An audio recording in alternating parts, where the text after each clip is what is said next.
Que tu as choisi même des joueurs, Samuel. Il y a des gens qui sont arrivés à la nationale. Il y a quelque chose, on peut tout dire sur Samuel Eto'o. Mais en matière de football, je vois 20 ans avant les autres. Et je te prends quelques exemples. Joël Matip. Qui est à Manchester. À Liverpool. À Liverpool, pardon. Quand il est arrivé à l'équipe nationale avec Maxime Choupo, j'ai tout fait. Mais vraiment tout fait pour qu'il se sente bien dans cette maison. Mais ceux-là même qui pensent que l'équipe nationale appartient à Samuel Eto'o? Non, à un groupe. Avec des managers tapis dans l'ombre qui font des business avec certains dirigeants, avec l'ingérence parfois des ministres qui étaient là, au niveau de l'Afrique Foot. Ils ont tout fait. Fédération camerounaise de football. 10 ou 12 ans plus tard, on dit mais Matip ne vient pas à l'équipe nationale parce qu'il ne s'entend pas avec Samuel Eto'o. Mais moi je suis allé rencontrer Matip à Liverpool avec son papa, il y a 1 an, pour qu'il revienne à l'équipe nationale. Pourquoi il ne revient pas? Mais parce qu'il y a eu un groupe de joueurs qui ont tout fait pour qu'il ne vienne pas. Avec leur manager, parce qu'il fallait que ce joueur joue pour qu'il soit vendu. C'est l'éternel problème. Moi, je vais te dire là. Moi,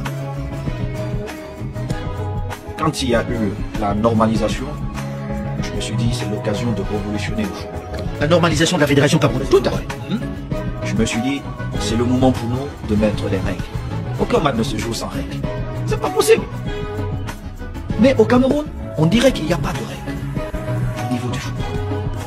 Cette affirmation souligne son incroyable vision et compréhension du jeu. Eto'o n'est pas seulement un joueur de talent, il est un stratège, un visionnaire capable d'anticiper les évolutions du football bien avant les autres. Son expérience et sa perspective unique sont des atouts précieux pour le développement du football africain.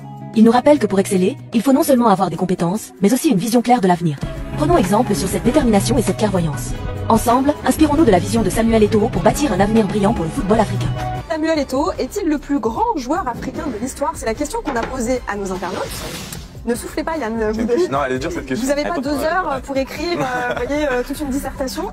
Nous avons les chroniqueurs qui vont faire le boulot à votre place. Okay. En gros, John va affronter Rodolphe. Pour John, c'est non. Pour Rodolphe, c'est oui. Et à la fin, vous allez devoir trancher en revanche. Okay, pas de problème. Vous êtes prêts? Oui. Alors, je vais donner la parole à Rodolphe. Pourquoi oui, c'est le plus grand joueur africain de l'histoire? Là, il n'y a pas doute. Autant parfois dans certains tribunaux, je suis un petit peu fluctuant. Autant là, je suis sûr de mon fait. Oui, c'est le plus grand joueur africain de l'histoire. Le palmarès, on a vu un but fabuleux avec l'équipe de l'Inter tout à l'heure. Le palmarès de Samuel Eto'o, c'est exceptionnel tout de même. Ce garçon, 4 Coupes du Monde, participer à 4 Coupes du Monde, c'est pas rien. 4 fois joueur africain de l'année. Et le palmarès, j'y viens, 3 Ligues des Champions, 2 avec le Barça, 1 avec l'équipe du Milan. C'est quand même pas mal. Ça, c'est indéniable. Ça, indubitablement, c'est un vrai palmarès. Puis, n'oublions pas non plus, autre chose, ça c'est aussi important. C'est une idole, évidemment, des Lions indomptables, une idole dans son pays. C'est quelqu'un qui a eu, grâce à sa forte personnalité, une très très grande influence sur la sélection nationale et au-delà. Et ça aussi, ça forge l'aura d'un très très grand joueur. Et puis pour terminer, je dirais que au-delà de la carrière sportive, il va peut-être devoir endosser aujourd'hui, là aussi on reconnaît les grands joueurs, d'autres responsabilités. Je pense que la Confédération africaine de foot va le solliciter bientôt pour qu'il y occupe quelques fonctions. Donc le parcours de l'homme, le parcours du joueur est complet et c'est pour ça, de mon point de vue, que Samuel Eto'o est peut-être le plus grand joueur africain de l'histoire. Il est génial, Rodolphe. Il est assez génial. Mais non, mais c'est génial parce qu'il me donne encore plus géniaux. Il me donne les arguments, les bons arguments que je vais démonter tout de suite. Alors, avec le palmarès et l'homme d'influence. Donc c'est parfait. Palmarès, ok, c'est bien le palmarès collectif, d'accord. Gagner des Ligues des Champions, gagner ces rencontres-là, ces matchs-là, ces trophées-là, c'est super. Sauf que pour moi, Georges Weah, il y a du monde derrière, il y a Drogba, tout ça, mais Georges Weah, pour moi, reste le numéro 1. Pourquoi? Parce qu'il est Ballon d'Or. Tout simplement, 1995, on parle de trophée individuel, la reconnaissance absolue. Donc là, de ce côté-là, je pense qu'il a une petite longueur d'avance sur Samuel Eto'o. On parle d'influence aussi.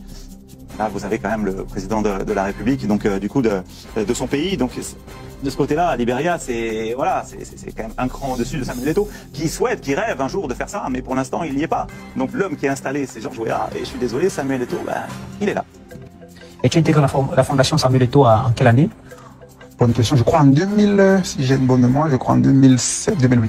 2007-2008. Comment se passe l'intégration? C'est-à-dire, tu es parti de ce petit club de Yaoundé pour intégrer la fondation Samuel Eto'o. C'est la démarche de ton grand frère, celle de tes parents, ou alors tu as été détecté par la fondation Samuel Eto'o? Effectivement, j'ai été détecté par la fondation Samuel Eto'o. À l'époque, la fondation Samuel Eto'o avait pour habitude d'organiser des mini-tournois dans chaque région.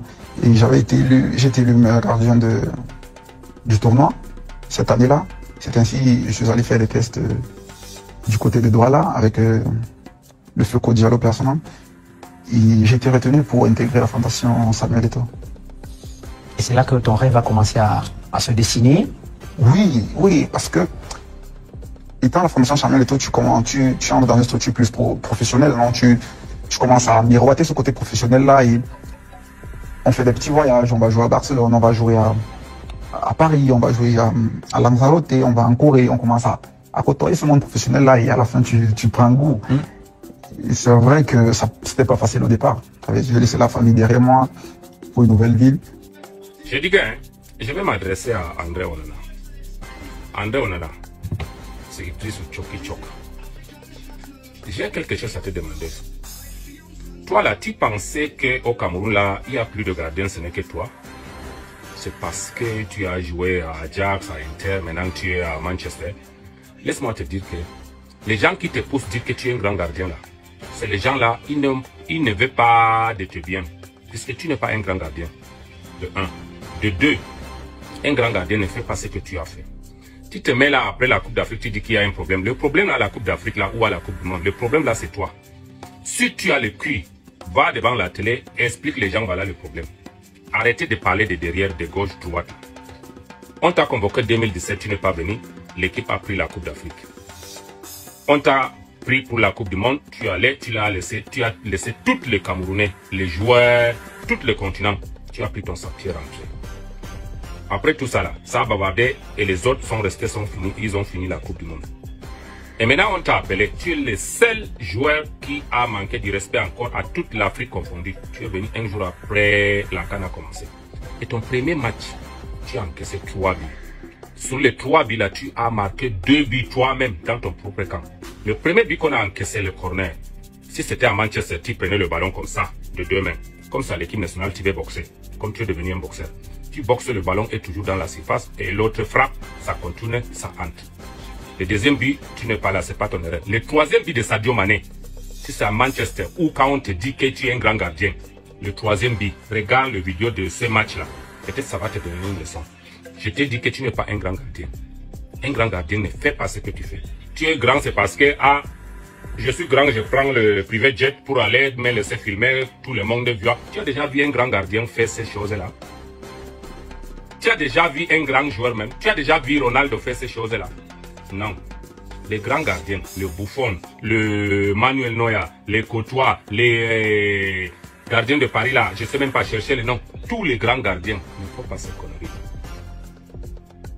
Et moi, laisse-moi te dire que le problème à l'équipe nationale, c'est toi. Moi, Choki Chok, comme tu veux qu'on parle là, moi je vais parler maintenant. Puisque on dit, quand c'est trop, c'est là, quand c'est là, on abandonne. Ça, c'est le premier vidéo.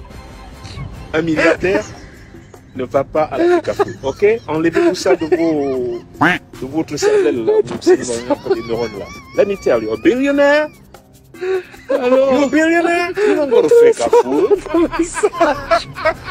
Ok? Listen, je suis même pas un milliardaire en dollars, je ne prends pas ce boulot à Afrique. Non! Moi, Samuel Eto'o, vous m'insultez comme ça, monsieur, je démissionne. Ils sont toujours là. Bon, parce qu'il y a beaucoup d'argent dans le football, chef.